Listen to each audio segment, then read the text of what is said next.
Hey there, it's Josh from Diotti Designs, and today we are building a modern kitchen table.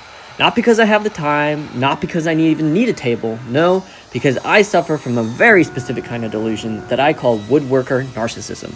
And I think, of course I could make that better and cheaper. Why would you ever pay that? And my sisters, yeah, they know exactly how to exploit that.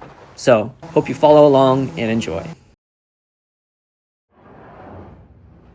As I mentioned, my sisters know exactly how to exploit this weakness. So when one of them saw this table at a Crate and Barrel locally, the conversation started innocently enough with, "Hey, how much would it cost you to make something like this?" Followed up immediately by, "I don't want you to build one. I know you're super busy and don't want to inconvenience you, but we're probably going to go ahead and buy this for our kitchen and just want to make sure we're not getting ripped off." Now look, I know emotional blackmail when I hear it, but this was master level, the kind that activated my brotherly instincts and inflated my confidence as a semi-functional adult with a table saw. So of course I said yes, and of course I told her I could save her a couple $1,000s.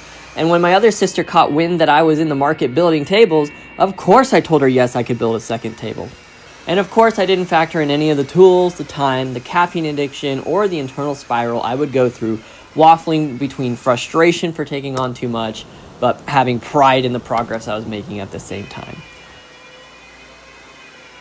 Now at this point, you're probably asking yourself, "Josh, what the heck is the deal with all of that janky plywood, screws, and shims that I'm seeing?"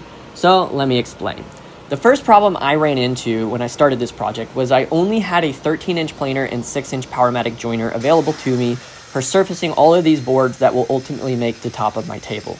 Now, of course, I'm saving money, which means I'm not buying any pre-surface lumber. It's all rough sawn straight off of a Facebook ad. So the solution I came up with was to build a giant sled out of plywood and use shims underneath the support and use the screws on the front as feet to help stop the rollers from the planer carrying my white oak right off of my sled. Now, all in all, this worked out pretty great. I used 2 pieces of plywood because at 80 inches long, I found that one piece of plywood was flexing and bowing like a rainbow and wasn't allowing me to make my boards totally flat. So doubling those up and screwing them together really helped. Now, I may not be the most professional woodworker out there, but I have done enough woodworking to know that if you don't plan your glue-ups ahead of time, they can be absolute chaos and a big, stressful headache. And so what I'm doing right now is I'm using the Festool domino machine to go ahead and drill dominoes in each board that's going to make up my top. Now, these dominoes that you see hammering in right here, what they do beyond structural support is they'll click together with the opposing board. Now, this really eliminates any slipping and sliding that can happen as I clamp together these boards with glue on them. And so I can drill one board with zero clearance and hammer those dominoes in, as you just saw. And the opposing board, I make those domino holes a little bit wider than the actual domino. That way I just have to line up these dominoes approximately and not get all 10 holes perfect. Now, once you do this, you'll see that this kind of just clicks together and makes things as simple as possible. The domino machine is definitely expensive, and it's one of those tools where you don't think you need it, but once you do use it, you never understood how you did anything without it. Speaking of expensive tools, you're probably wondering, why are all these brand new saw stops boxed up behind me, as well as this new Festool stuff? So it turns out I am a full-time dental student right now, and I am not supported by my professional woodworking career. I know, sad, I'm a fraud. It's just not the way the cookie crumbled when it came to practical. And so what that means, though, is I had to get creative when it came to finding the resource of tools as well as a space to work out of.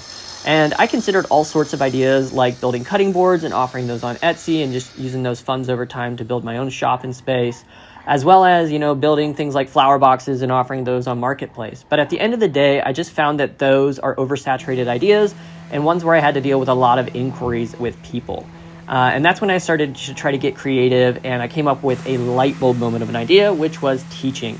So I went into my local woodcraft and just said, "Hey, here's a little bit of what I do and what I've built in the past, and I would really love to teach. I don't know if that's something you guys are open to or looking for at the moment, but just keep me in mind." And turns out they were, and they called me back, and yeah, they were totally open to it. And I was like, hey, as long as I get to use a shop and build some stuff, I'm totally game to teach.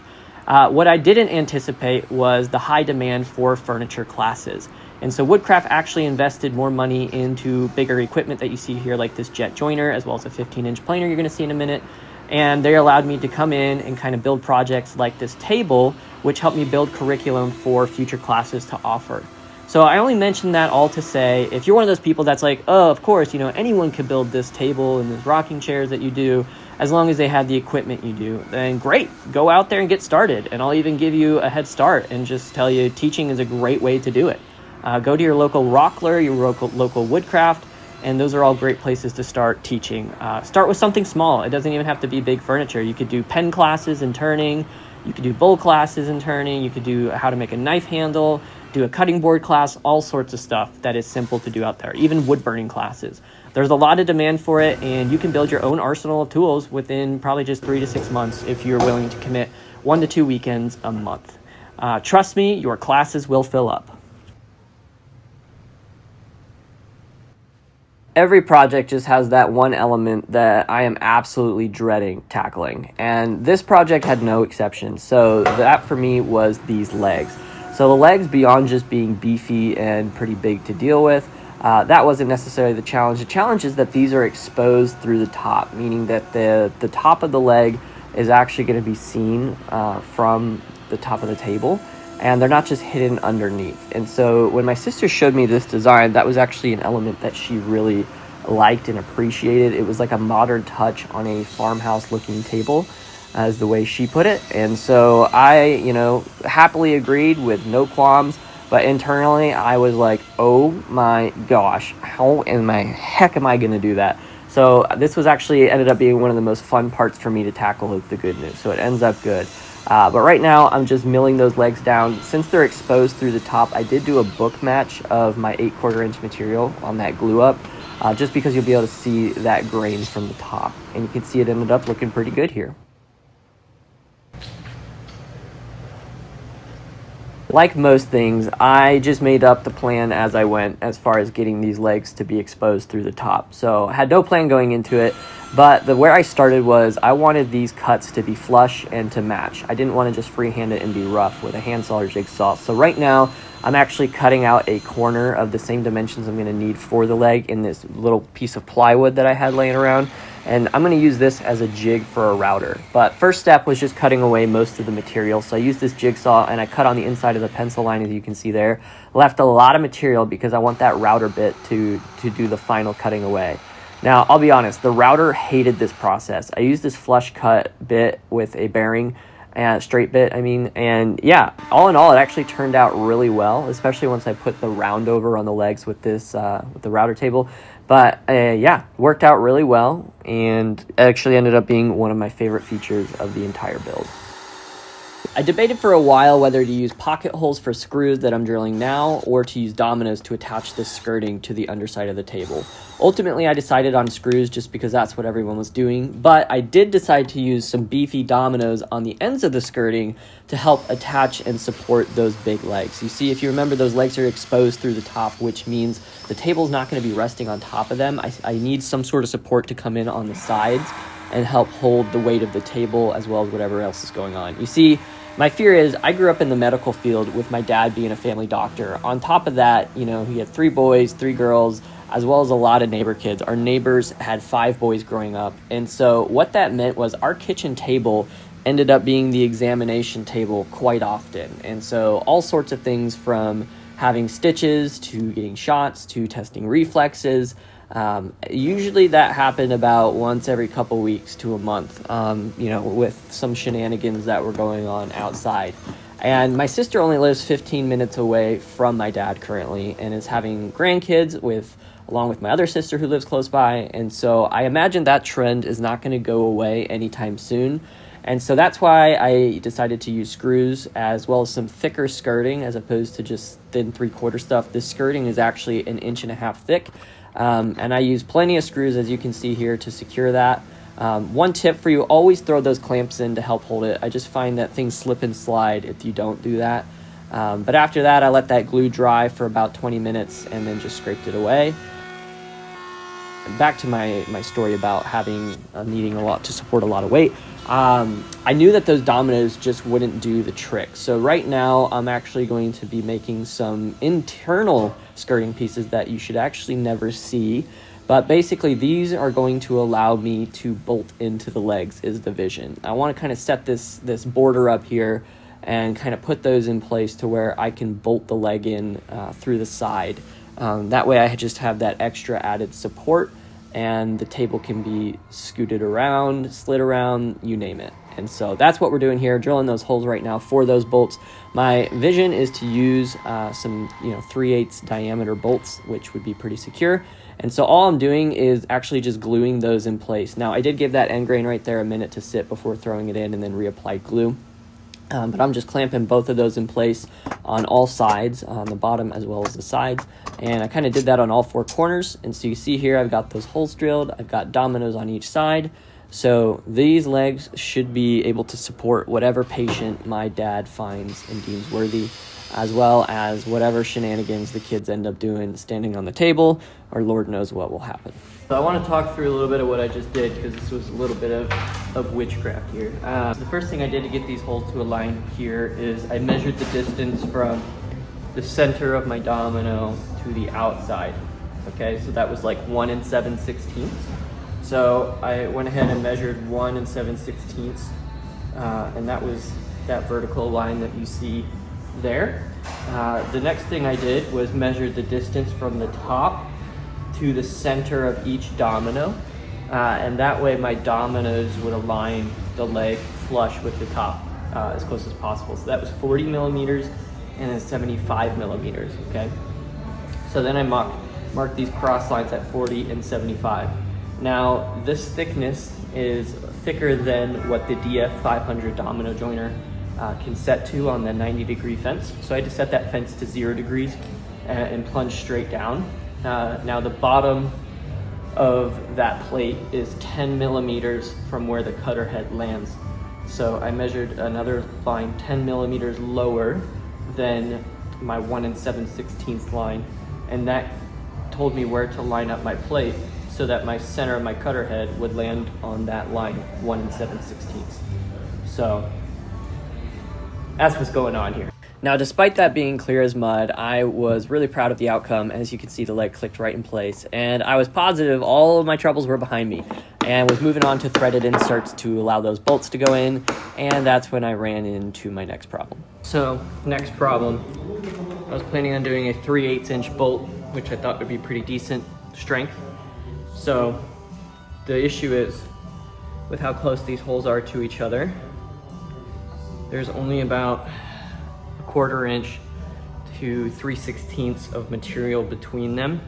And for how much torque it's gonna take to put these inserts in, I'm worried that that's gonna break. So my options are to go to 1 bolt, or I can go to a smaller 1/4 insert, and that leaves more of like a 1/2 inch between them. So currently debating, is a 1/4 inch bolt enough for these beefy legs? Mixed with these dominoes, I'm thinking it does. So I continued on with all the false confidence in the world with a plan for using those 1/4 inch threaded inserts. Now, one pro tip I have is to always use the kits you see here. They come with the threaded inserts, this drill bit to help you put them in, as well as a drill bit to drill out the pilot holes. Now, the drill bit is a lifesaver, as you can see there, very easy to put in. I've used the T-handles before to help put threaded inserts in, but they don't come close to the drill bit, so please do yourself a favor and spend the extra $8 on the kit, and you'll be so thankful for that one drill bit. But I was able to bolt all 4 legs on, and they attach pretty securely with those dominoes, and finally had the table standing up with all the skirting and all the legs. Huzzah! Now, with the legs done, the only thing left was the finishing touches, which first of all was filling these holes. Now, you're probably wondering what these are. These are actually wormholes. So a big goal of this video was just saving as much money as possible, which meant buying lumber from a local sawmill and not buying like retail grade premium lumber. And so I wanted to fill those holes and just use like a Woodwise wood filler from Woodcraft, which doesn't shrink once it dries. But really, I just didn't want food to get stuck down in those holes, right? And I didn't want crumbs to get down in there or that to get disgusting. So opted to fill them instead of leaving that for character. Now, in the same vein as wanting to save as much money as possible, my sister asked me to make benches. So when I initially started this project, I was like, I will do this table, but the one thing I do not want to deal with is dining room chairs or kitchen chairs, table chairs. I was like, I have had, built rocking chairs and stuff. I know how difficult it is to get them to be comfortable, as well as they're just very time consuming. And so I was like, happy to build you a table. Do not ask me to build chairs. And she was like, well, what about one bench? And I was like, you know what? I can do one bench. And so ultimately, no surprise, should have seen it coming. A couple months in, she's like, hey, I'm having a really hard time finding chairs I like that are not super expensive. So could we maybe just do a second bench and I'll get chairs sometime down the road? So I was like, you know what, at this point, we're so far in, might as well. So that's what I'm doing here, is milling all that lumber. And the only thing left to do is domino each piece. So these dominoes were drilled at 20 millimeters.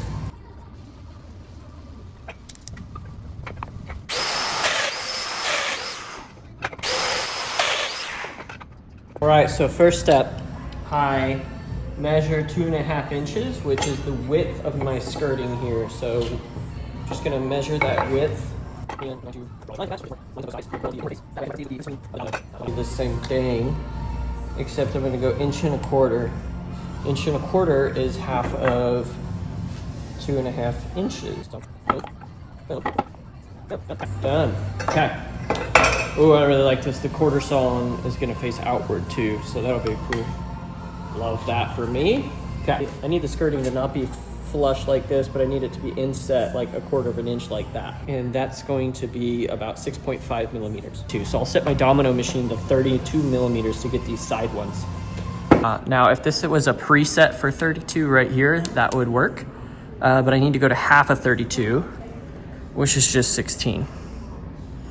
Because this dial on the side here is actually referencing the center of the domino. So the ends, my skirting is going to come in like this, and I've milled this lumber to be 1/4 inch less. So meaning the skirting is 1/4 inch less in thickness than my legs. So that is 1/4 inch inset as it is, which is perfect. So I just domino everything flush from that inside face. Clear as mud. I don't know, let's get cracking.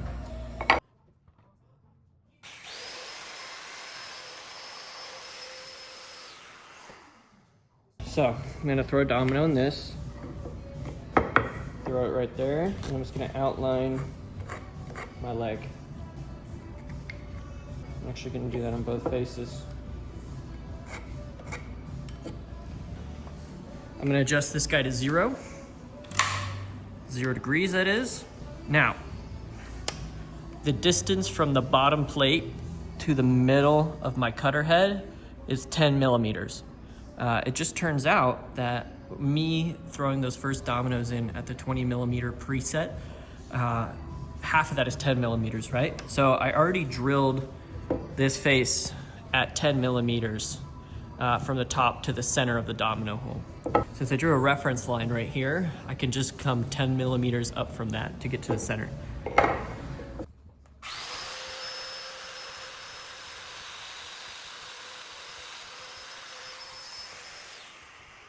At this point, if you're still watching, I want to take a minute and just say thank you for your support so far. A great way to continue supporting me is to go ahead and hit that subscribe button. At the time of filming this video, I am trying to hit 1,000 subscribers just to hit that goal, as well as get my watch time hours up and whatnot. But that metric in particular is a good one just to take a pulse on people's interest level in these type of builds. So if you want to drop a comment on a build you would like to see or a different style table you would like to see, really I like to just build stuff and give it away. I don't actually really do anything other than that. But I am going to be releasing a second version of this video is the other thing I would like your feedback on. And that video will actually just be a silent woodworking video. So it'll basically be the same things that you're seeing here, maybe a little bit longer, but without my voice talking in the background. So if you prefer that style over this, honestly, please just let me know. And this one, I really tried to, go swap between like telling a story and then incorporating some technical talk, but not trying to get too into the weeds, and kind of jump back and forth between the two. And then even when I was there in person building, and just do my best to put together. I honestly had so much fun putting this video together.